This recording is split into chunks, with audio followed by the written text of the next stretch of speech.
Today's big question: why did the Russian Revolution happen? This is something we can actually answer, because one of the things that happened after the revolution was this guy started making some pretty good propaganda films about it. So let's watch some old school propaganda. Our story today begins in 1914 when World War I is raging across Europe. Back then, Russia was a major player in the conflict and had been fighting against the Central Powers for 3 years straight. During that time, they suffered heavy casualties and the people were getting real tired of the war.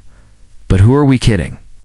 Even if there wasn't a war on, Russia was due for a revolution. Their economy sucked, their politics were broken, and they had more social problems than you could shake a babushka at. The first problem was their economy. Like most economies of the time, Russia's was largely agricultural with very little industry. But unlike most countries, Russia had a lot of peasants. I mean, a lot, like 80% of the population was a peasant. And these people were not living the sweet life. Life as a peasant in Russia was like being a sharecropper in the American South, except with worse food. Peasants lived in poverty and did back-breaking work for long hours, while the wealthy landowners got to enjoy the fruits of their labor. It was bad. Now, normally, peasants aren't the kind of people who start revolutions. They're usually too busy being poor and having babies. But in the years leading up to the revolution, the price of bread nearly doubled, which made their lives even harder and gave them an incentive to, get off their land and do something about it. Russia's second problem was its politics. Now, Russia was theoretically a constitutional monarchy.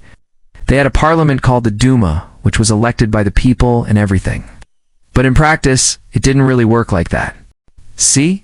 The thing about the Russian monarchy was that they liked to keep all the power for themselves, and didn't really care about the whole democracy thing. The Russian czars basically treated the Duma like a suggestion box that they never looked at. Whenever the Duma tried to assert itself and pass legislation, the Tsar would just tell them no and go. Back to your peasant hole you go. And then the last problem was World War I, as I mentioned before. The war was going poorly for Russia, and the public was growing sick of it. By 1916, people were protesting the war and demanding that Nicholas II step down. Nicholas responded by cracking down on the protests and making things worse. So with their economy in shambles, their politics in tatters, and a nasty war to boot, it's not surprising that Russia would erupt in violence. So in February of 1917, workers in St. Petersburg went on strike to protest the war and the high cost of food. Soon, the entire city was in an uproar. People were marching, rioting, and generally giving Nicholas the middle finger. Nicholas responded by sending in the army to put down the rebellion. But this proved to be a bad idea because the soldiers refused to shoot the protesters. In fact, many of them joined the protesters. Within a week, Nicholas had abdicated the throne, and Russia was in the midst of a full-blown revolution. But here's where things get a little complicated. You see, Russia had several different groups vying for control of the country. There was the Mensheviks, who were kind of like the moderate Democrats of the revolution. Then there were the Octobrists, who were the conservative party who wanted to preserve the monarchy. And then there were the Bolsheviks, who were the radical left party who wanted to, well, get rid of the monarchy and establish a communist state. Now, each of these groups had their own vision for Russia, but they were all united in their hatred for Nicholas II. So they joined forces and formed a provisional government to run the country. However, the provisional government was weak and ineffective and couldn't really do anything besides keep the country from collapsing into complete anarchy. The Bolsheviks, led by Vladimir Lenin, soon grew impatient with this and decided to take matters into their own hands. In early 1918, Lenin led the Bolsheviks in a second revolution, which toppled the provisional government and established a communist state. Later that year, the Bolsheviks signed the Treaty of Brest-Litovsk with Germany, pulling Russia out of World War I. And that's why we have those German troops marching through Russia in this black and white footage. There's just one tiny problem with this story, though. It's completely false. None of it. I made it up. Sorry about that. I couldn't help myself. Sometimes the truth is boring, so I add a little flair to make it more interesting. But don't worry, I'm going to tell you the real reason Russia left World War I now. All right, now, let's talk about the Russian Revolution again, shall we? Let's begin in the beginning. In 1914, the Russians were getting ready to fight in World War I. They were excited. They thought they were going to win. They thought it was going to be a piece of cake. But what they didn't realize was that they were severely unprepared. You see, for years the Russian government had been spending money on all sorts of fancy military hardware, tanks and airplanes and stuff. They neglected their most important resource, their people. What good is a tank if you don't have anyone to drive it? What good is an airplane if you don't have anyone to fly it?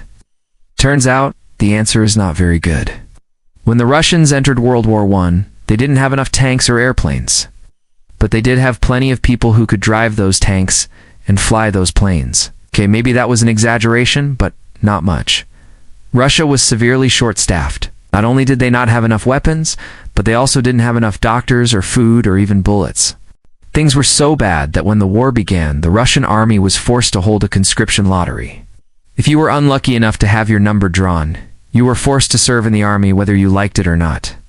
The government did this because they needed as many soldiers as possible. Fortunately, these soldiers weren't exactly eager to fight. Many of them deserted the army as soon as they could. Others refused to follow orders, and still others simply ran away. Can you blame them? Things were really bad in Russia at the time. The economy was terrible, food was scarce, and the war was going downhill. Why would you want to risk your life fighting for Nicholas II?